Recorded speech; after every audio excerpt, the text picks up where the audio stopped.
we are going to make a balloon snake this time. Now, the snake sounds not that exciting, and I think a lot of people, when I say that I'm gonna make a snake or I offer it, just picture this, that this is gonna be the snake, but look how cool this snake is. It has googly eyes, a tongue sticking out, a really long tail that swivels, and a huge chomping mouth, okay? The snake is 2 balloons.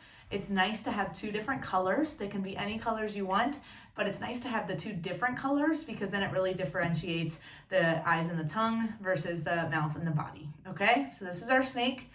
Get your 2 balloons. The first balloon you're going to blow up pretty much all the way. The one you blow up all the way is the one that's the body and the mouth. So if you have a preference on which one you do for that, I blow it up really all the way. You just want to leave a little bit of room to grow, but you do not need a lot. Notice mine has very little room to grow at the end, and that's fine, okay? So that's the first one you're going to blow up. And then the second one is going to be the eyes and the tongue. This one you do not blow up a lot at all.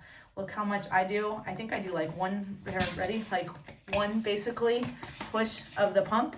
And then remember, when you're tying, you're gonna do the 2 around the finger ideally, and then push it through. So my list is a dog, cat, butterfly, flower, sword, snake, monkey, giraffe, ladybug, turtle, elephant, bunny, bicycle, horse, fish, bird, pig, alligator, zebra, cheetahs, lions, tigers, bears, oh my.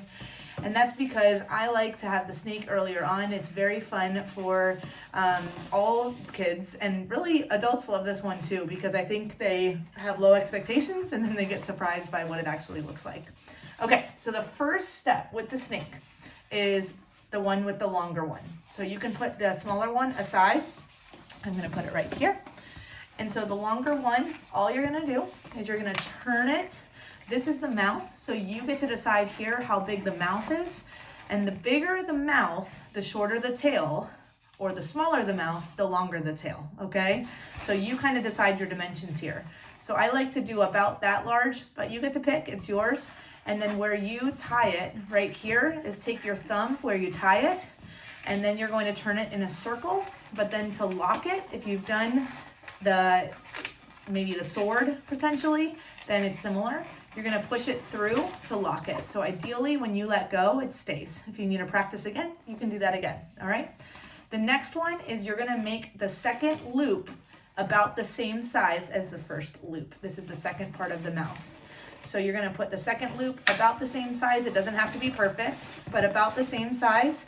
And you're just gonna twist to make it about the same size. So there's my mouth, there's my tail. Now notice the tail is straight right now. I like to have it a little swivelly, like a snake, okay? Like a slithering snake. And so I take the tail. This is just a pro tip. You can do this or not. But I like to take it and do an S here. And then I like to put it right here for the next part.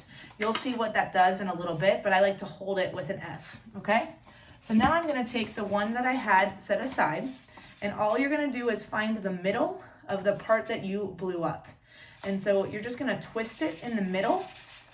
You're gonna then twist it in half, okay? It's okay if it's not perfect. Mine are a little bit uneven, that's fine.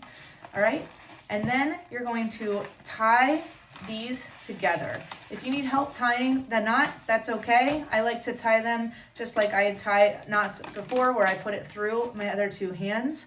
Remember, you can ask for help, that is totally fine, or you can practice a lot of times. I have been tying these knots for, if you've seen other videos, 20 years. So that's a lot of practice to be able to do what I just did, okay? But yours might come quickly or long. But look at the snake tail now. Do you see how it's a little bit more fun and slithery, okay? And then you take the eyes, and then that's the tongue, and you take them on the back of the snake. So on the side with the tail, okay? Here, put it on the back of one of the sides. It does not matter which one, it's whatever you want. And then all I do is take this, I go around, and I go through. If you need to rewind, you can, but I go around and through, and that allows me to have the eyes, the mouth, and the tongue coming through. The final part that I like to do, if you have a Sharpie nearby, or you have an adult that allows you to have a Sharpie nearby, just take the Sharpie, and then on the eyes, I like to do, just to really show people where the eyes are, or just to draw some fun eyes. It could be looking to the left or to the right or anything like that. Maybe some eyebrows. I like to give my snake just a little bit of personality, okay? So you can do that as well if you would like. But that's the snake, and I hope that you enjoyed. Remember, whatever you did, that's amazing. Keep it up.